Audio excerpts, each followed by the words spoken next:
everyone, welcome to this session of Textbook Super Coaching. This is me Tulika, your UGC Net Paper 1 faculty और ये है मेरी free classes की timings जो कि YouTube और टेक्स्टबुक ऐप पे होती हैं. Learners don't forget to like, share and subscribe to our channel. अगर आप टेक्स्टबुक सुपर कोचिंग प्लेटफॉर्म पर नए हैं, UGC NET SET JRF assistant professor और PhD के एंट्रेंसेस की तैयारी कर रहे हैं, so this is the right platform. Don't forget to subscribe and don't miss any of our sessions. Learners, ये है मेरा टेलीग्राम ग्रुप. इस ग्रुप को ज्वाइन करने से आपको सेशंस के टाइमिंग, सेशन के PDFs और बहुत सारी इंपॉर्टेंट अपडेट्स प्रोवाइड की जाती हैं with regards to UGC NET SET JRF and assistant professor level exams. So don't forget to join my telegram group. So learners, I'm starting a new series of practicing reading comprehension. ये मैंने notice किया है कि आपकी reading comprehension की practice बहुत ज़्यादा नहीं हो पाती है और जिसके कारण आपके काफ़ी मार्क्स इंडेंजर्ड हो जाते हैं, राइट? तो रीडिंग कॉम्प्रिहेंशन जो कि आपके पेपर 1 का एक पार्ट है, पेपर 1 में ये मस्ट है. 10 नंबर का क्वेश्चन इसमें से आता ही आता है. बहुत सारे सब्जेक्ट्स में पेपर 2 से भी 10 नंबर के क्वेश्चंस कम से कम आते हैं, दैट इज 5 क्वेश्चंस. सो करीब करीब कम से कम 10 और ज़्यादा से ज़्यादा 20 नंबर तो आप यहाँ से इस पर्टिकुलर सेक्शन से कवर कर सकते हैं. सो रीडिंग कॉम्प्रिहेंशन को हम एक वीकली एक्टिविटी लेके चलेंगे. आपको हर वीक एक सेशन की रिकॉर्डिंग प्रोवाइड की जाएगी जो आप मेरे साथ विथ मिनिमल डिस्टर्बेंसेस प्रैक्टिस करेंगे और अपना साथ साथ सॉल्व करेंगे. इससे क्या होगा, आपको आपकी तैयारी हो जाएगी, आपको आदत पड़ जाएगी कि आपको कैसे स्क्रीन पे क्वेश्चंस देख के सॉल्व करना है, जो कि एग्जाम में काफ़ी हेल्पफुल होगा. So we are starting this, so I hope this turns out to be useful. अपने कमेंट्स में ज़रूर बताइएगा how are you finding this या any changes if you want me to bring about, right? So reading comprehension का आज होगा हमारा पहला weekly practice session and we are starting to prepare for UGC NET June 2024 exam, right? So ये है हमारा passage. So we are starting with, generally we'll take up the passage. ये हमने दिसंबर 2023 का क्वेश्चन लिया है. लेटेस्ट वाले ही पेपर्स हम बनाएंगे so that we are aware कि अभी कैसे ट्रेंड्स चल रहे हैं, ठीक है? So this passage will be in 3 screens और 3 स्क्रीन में डिवाइडेड रहेंगे. इंग्लिश और हिंदी हम दोनों एक एक करके पढ़ेंगे और इवेंचुअली हम इससे रिलेटेड क्वेश्चन आंसर्स को सॉल्व करेंगे. So we are starting with the first one. Over the past 160 years, life expectancy in the industrialized world has increased at a steady rate of quarter of a year per year. क्या कहने का मतलब है? विगत 160 वर्षों में औद्योगिकृत विश्व में आयु संभाव्यता में प्रति वर्ष 1/4 वर्ष की स्थिर दर से वृद्धि हुई है. मतलब हमें क्या दिख रहा है? हमें जो ट्रेंड दिख रहा है, खास करके ऐसी कंट्रीज में जो कि इंडस्ट्रियलाइज्ड वर्ल्ड को बिलोंग करती है, और ये डेटा जो है, ये स्टैटिस्टिक्स जो है, पिछले 160 सालों से हम ये स्टडीज निकल के आई हैं कि धीरे धीरे लोगों की लाइफ एक्सपेक्टेंसी बढ़ती जा रही है.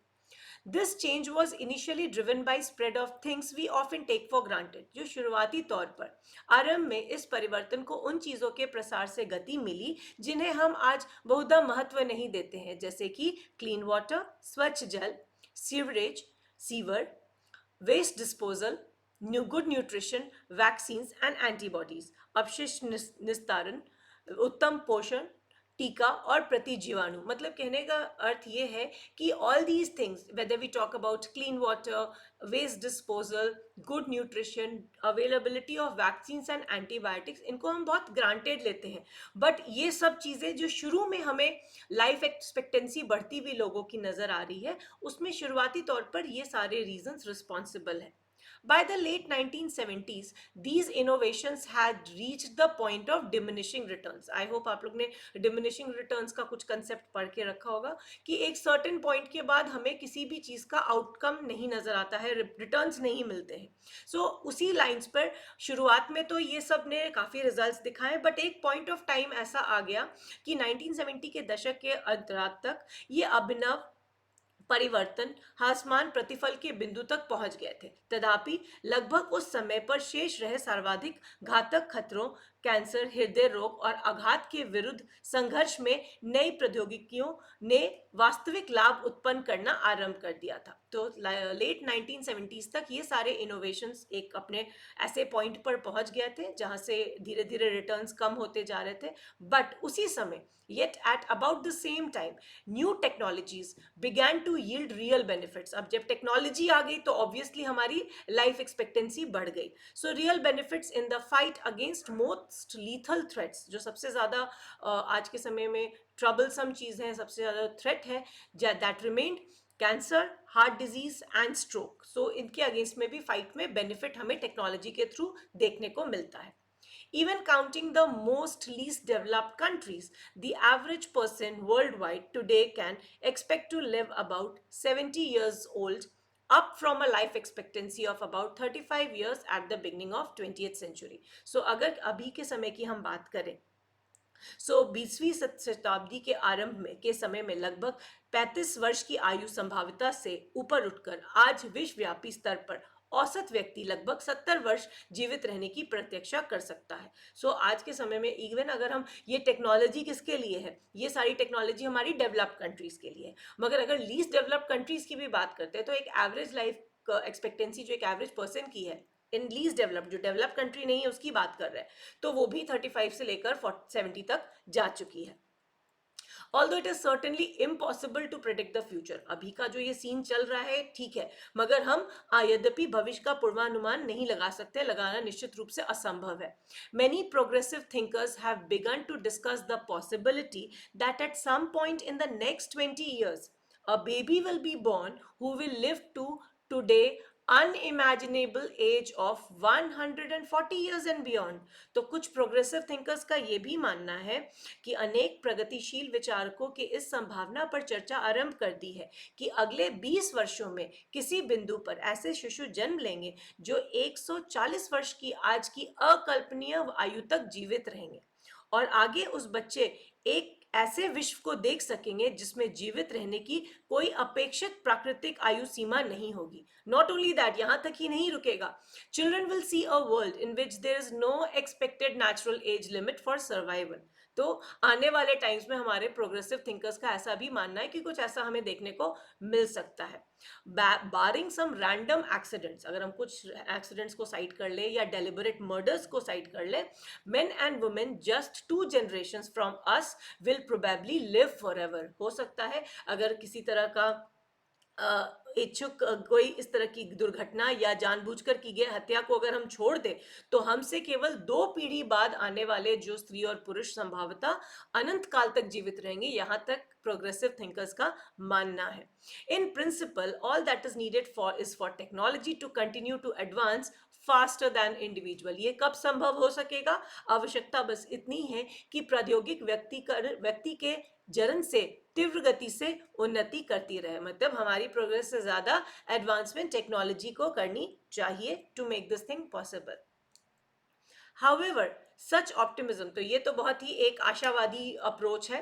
However, such optimism must be balanced with social and physical limitations of life। तदपि ऐसे आशावाद को जीवन की सामाजिक व शारीरिक सीमाओं को अवश्य ही संतुलित करना होगा। Today's developing technology will undoubtedly be increasingly expensive at the upper end of the age spectrum and widen the gap between rich and poor। तो आज की ये जो डेवलपिंग टेक्नोलॉजी है ये बढ़ेगी तो जरूर, बट आगे जाके ये काफी एक्सपेंसिव होने वाली है, किनके लिए? For the upper end of the age spectrum. So जो एज के ऊपर वाले लेवल के लोग हैं उनके लिए ये टेक्नोलॉजी काफी एक्सपेंसिव हो जाएगी और इस कारण हर कोई इसे अफोर्ड नहीं कर पाएगा, और जिसकी वजह से there will be widening the gap between rich and poor. So आज की विकासशील प्रौद्योगिकियां आयु स्पेक्ट्रम के ऊपरी छोर पर निसंदेह या अत्यधिक महंगी होंगी और धनी और निर्धन के बीच में खाई की ओर बढ़ा देगी। तो एक गैप हमें देखने को मिलेगा आने वाले टाइम्स में, बिकॉज हर कोई वो टेक्नोलॉजी को हो सकता है अफोर्ड ना कर सके. As life expectancy increases, diseases that were previously rare will become more widespread. अब कई बार ऐसा होता था, बहुत सारी बीमारियां हमें लेट एज में होती थी और उस समय तक कई लोगों की मृत्यु भी हो जाती थी. मगर चूंकि अब लाइफ एक्सपेक्टेंसी इंक्रीज कर रही है, तो वैसी डिजीजेस जिनके बारे में हमने कभी पहले सुन नहीं रखा था, अब वो ज्यादा बढ़ेंगी. तो जैसे जैसे जीवन अवधि बढ़ेगी, पूर्व में अपवाद स्वरूप पाए जाने वाले रोग और अधिक विकासलाय हो जाएंगे, विशालकाय हो जाएंगे, सॉरी. अल्जाइमर डिजीज, जो कि एक आज के समय की ग्रोइंग थ्रेट है, इसे किसी ने, जो आज के समय में सीनियर्स में बहुत प्रेवलेंट है, जो हमारे बुजुर्ग हैं हमारी सोसाइटी के, उनमें अल्जाइमर्स डिजीज बहुत कॉमन हो गई है. इसे करीब 1950s में किसी ने जाना भी नहीं था. क्यों नहीं जाना था? क्योंकि ये एक एज के बाद होती है, largely because statistically speaking most people died before the symptom develop. So disease के डेवलप होने से पहले ही, सिम्टम्स के पता होने से पहले ही लोग की डेथ हो जाती थी. अब चूंकि लोगों की लाइफ स्पैन बढ़ गई है, लाइफ एक्सपेक्टेंसी बढ़ गई है, सांख्यिकीय रूप से कहे तो अधिकांश व्यक्तियों को इसके लक्षण उत्पन्न होने से पूर्व ही मृत्यु हो जाती थी. और इसीलिए करीब 1950 के दशक में लोगों को इस तरह की डिजीज के बारे में, अल्जाइमर के बारे में जानकारी भी नहीं थी. राइट? तो ये पैसेज हमने अभी पढ़ा.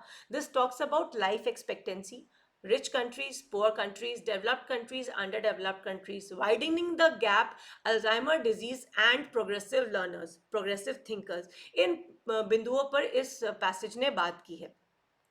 Now we'll try to solve some questions. So learners, just to inform you all, batch 2.0 has just started. So जो students December में enroll नहीं हो पाए थे, आपके लिए fresh batch start हुआ है for paper 1 and all these subjects of paper 2. So you can get yourselves enrolled and you can prepare for your upcoming June 2024 exam. Now we'll be solving few questions. तो पहला question है, which of the following is correct regarding emerging new technologies? तो आपने ये देखा कि नई technologies क्या क्या बातें उनके बारे में सही कही गई है. तो उदीयमान नवीन प्रौद्योगिकियों के संबंध में निम्न में से क्या क्या सही है?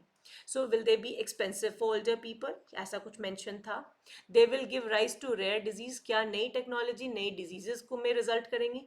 दे will increase the gap between rich and poor, they will be harmful. तो क्या नई टेक्नोलॉजीज हार्मफुल होंगी, हानिकारक होंगी? धनियों और निर्धनों के बीच में खाई की वृद्धि करेगी, वे विरल रोगियों को जन्म देंगी, वे वृद्ध जनों के लिए महंगी होगी. तो जैसे कि हमने पैसेज में पढ़ा था, इसमें से दो बातें निकल के आ रही हैं. ये हम पैसेज में एक बार देख लेंगे. So when we are talking about increasing in the life expectancy, ठीक है, so it will be developing technology. Right? तो डेवलपिंग टेक्नोलॉजी जो है वो अनडाउटेबली इंक्रीजिंग एक्सपेंसिव हो जाएगी for upper end of the age spectrum, है ना. तो आयु स्पेक्ट्रम के ऊपरी छोर के लिए महंगी हो जाएगी, ये एक हो गया.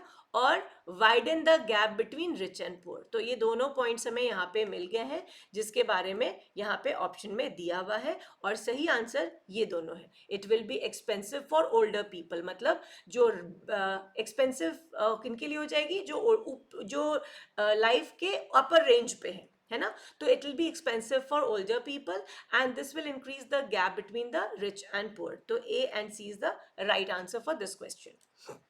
Next, Alzheimer disease was almost unknown before 1950s. तो 1950 के दशक से पूर्व विस्मृति रोग यानी कि अल्जाइमर लगभग अज्ञात था. क्यों था? लोग उस समय बहुत हेल्दी थे. पीपल हैड एक्सीलेंट न्यूट्रिशन, लोग उत्तम पोषण लेते थे 1950s में. People died before the disease start developing, लोग इस रोग के आरंभ होने से पूर्व ही मर जाते थे. पीपल वर्क फिजिकली, लोग शारीरिक कार्य करते थे. तो अभी हमने अल्जाइमर्स के बारे में लास्ट फ्यू लाइंस में पढ़ा और उसमें ये क्लियरली मेंशन्ड है कि 1950s तक हमें अल्जाइमर के बारे में इसलिए नहीं मालूम था क्योंकि ये एक लेट एज डिजीज है और लोग उस समय तक जीवित ही नहीं रहते थे. राइट? तो वो डिजीज डेवलप करने से पहले ही लोगों की मृत्यु हो जाती थी और इस वजह से लोगों को इसकी जानकारी नहीं थी. तो क्वाइट स्ट्रेट फॉरवर्ड ये आंसर था. अगर हमने पैसेज को अच्छे से ध्यान देके पढ़ा है तो हम इसका आंसर आसानी से बना लेंगे. Next question. Emerging new technology will not increase the lifespan of resident of least developed countries. क्या इस पूरे पैसेज में कुछ ऐसी बात भी निकल के आ रही है कि इमर्जिंग नई टेक्नोलॉजी है तो आने वाले समय में it will not increase the life span of resident of least developed countries and emerging new technologies will successfully overcome all social and physical limitations to increase the lifespan of human. तो क्या ये दोनों statement सही हैं? Yes, these are very clearly mentioned कि अभी तो बढ़ गया है बट आने वाले समय में वी कैन नॉट से कि लीस्ट डेवलप्ड कंट्रीज, क्योंकि ये जो इमर्जिंग न्यू टेक्नोलॉजी है इसके साथ there will be a financial aspect, right? तो लीस्ट डेवलप्ड कंट्रीज की लाइफ स्पैन नहीं बढ़ पाएगी because technologies are going to be quite expensive, right? And जो हमारी इमर्जिंग न्यू टेक्नोलॉजीज होंगी आने वाले समय में in order to increase the life span, चूंकि हम बात कर रहे हैं 140 ईयर्स लोग रहेंगे, हमेशा के लिए रहेंगे तो ये सभी तरह के सोशल और फिजिकल लिमिटेशंस को ओवरकम कर लेंगी. टेक्नोलॉजी अगर हो जाएगी तो आने वाले समय में ना लोग बीमार पड़ेंगे, जो अफोर्ड कर सकते हैं टेक्नोलॉजी तो they can live for ever, ऐसा मानना है हमारे प्रोग्रेसिव थिंकर्स का. तो दोनों ही स्टेटमेंट बिल्कुल सही है. Now, initially the increase in life expectancy was due to the availability of. आरंभ में जीवन संभाव्यता में वृद्धि निम्न में से उपलब्धता के कारण हुई थी. तो क्या कारण था शुरू में लाइफ एक्सपेक्टेंसी के इंक्रीज होने का? वॉज दिस, उस शुरुआत में क्या नई टेक्नोलॉजी थी, क्लीन वाटर था, वैक्सीन, एंटीबायोटिक, गुड न्यूट्रिशन? तो जैसा कि हमने ये पढ़ा है इसके बारे में, ऑफ कोर्स न्यू टेक्नोलॉजी तो इसका कारण नहीं थी. क्लीन वाटर, वैक्सीन, एंटीबायोटिक और गुड न्यूट्रिशन जिसको हम ग्रांटेड लेते हैं, ये सारे कारण थे शुरुआती तौर पे लाइफ एक्सपेक्टेंसी को बढ़ाने के लिए. तो बी, सी, डी और E will be the right answer. ठीक है, जिनको हम सही मायने में आज के समय में फॉर ग्रांटेड लेते हैं और एक स्टेज के बाद वो डिमिनिशिंग रिटर्न्स देना शुरू कर देते हैं. ठीक है, सो लर्नर्स ये 5th क्वेश्चन आपका हर दिन आपके लिए होमवर्क क्वेश्चन रहेगा ताकि आप इसे खुद से सॉल्व कर सकें कि क्या होगा इसका सही answer. Many progressive thinkers predict that life expectancy will in the next 20 years will slightly increase, will reduce, will remain stable or will come with a rapid growth. तो प्रोग्रेसिव थिंकर्स का क्या मानना है कि लाइफ एक्सपेक्टेंसी आने वाले 20 सालों में क्या करेगी? तो go through the passage and give me the answer in the comments. I'll go through your answers and do let me know, would you like to practice one reading comprehension every week? Right? So learners, the foundation batch 2.0 has just been launched. जो भी जून 2024 की तैयारी कर रहे हैं net SET JRF की, get yourselves enrolled. So for paper 1 and these paper 2 subjects will be there, which includes political science, history, education, sociology and geography. So all the best, keep practicing. I hope you found this session to be informative and interesting. Don't forget to like, share and subscribe to our channel and do join my Telegram channel for all important updates. Thanks for watching.